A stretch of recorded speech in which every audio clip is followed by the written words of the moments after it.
जो मेरे पीछे आप देख रहे हैं ये कोई तालाब नहीं है और ये खेत है, धान का खेत। और ये कहिए कि इसे आप फ्लडेड एरिया भी नहीं कह सकते कि जहाँ से पानी गुजरता हो, बरसाती पानी। ये वो इलाका है जहाँ बहुत सूखा रहता है और ये वो खेत है जिसका जो किसान है वो मीटर के लिए, बिजली के कनेक्शन के लिए दर दर की ठोकरें खा रहा है। उसे पानी की ज़रूरत है खेत में, और ऐसा किसान के पास तो विकल्प भी नहीं, वो धान ना लगाए। वो तो बेचारा, जो सरकार कह रही है कि सूखी फसलें लगाए जो कम पानी लेती हैं, मक्का।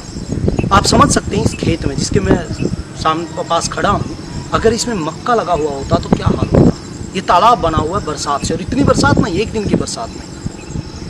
सिर्फ मैं इस बात से ये ध्यान दिलाना चाहता हूँ सरकार को, जो फतवा जारी कर देती है कि आप धान रोक दीजिए, धान को छोड़ दीजिए और आप मक्का लगाइए, सूखी फसलें लगाइए।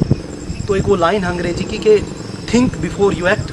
आप कम से कम सोचो थोड़ा बहुत कि आप करने जा रहे हैं, उससे पहले सोचो। बल्कि मैं तो कहता हूँ सोचो नहीं, शोध करो। सरकार की जिम्मेदारी तो रिसर्च करने की है कि कौन सी फसल कितने पानी में और किस एरिया में हो सकती है, और अगर उसे लगाया जाएगा तो नुकसान क्या क्या होगा।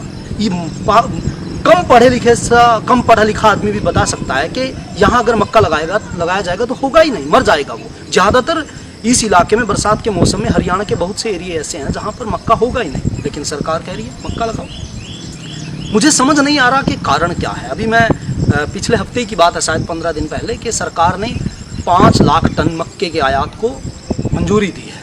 और इसी दौरान देश के कई हिस्सों में किसान मक्का लगाते हैं किसान, वो अपने कई जगह खबर आई थी कि मक्के का हवन करके प्रदर्शन किया कि हमारा मक्का खरीदिए। सरकार से मांग कर रहे हैं कि मक्के को कम रेट पर, जो सरकारी खरीद है उससे भी कम रेट पर खरीदा जा रहा है, और कई जगह मक्का किसान आंदोलन कर रहे हैं। उसी दौरान मक्के के आयात को मंजूरी दी जाती है, 5 लाख टन मक्के को। कोरोना लॉकडाउन के चलते पूरे देश में दूध का जो पहुंच थी वो नहीं हो पाई, और जो दूध की लागत थी वो कम रही। तो इसीलिए कुछ कंपनियों ने और जो दूध से जुड़े हुए लोगों ने, ये आम बात थी कि मिल्क पाउडर बनाया। देश में पूरी चर्चा थी कि मिल्क पाउडर बनाया जाएगा, बाद में बेचा जाएगा, और दूध की लागत नहीं हो पाई कोरोना लॉकडाउन के कारण। लेकिन इसी दौरान जब 5 लाख टन मक्के की आयात की अनुमति दी गई, उसी दौरान 10,000 टन मिल्क पाउडर की आयात की अनुमति दी गई। समझ से परे हैं ये सरकारी नीतियाँ। पता नहीं किन अंतर्राष्ट्रीय कानूनों के तहत सरकार की मजबूरी है।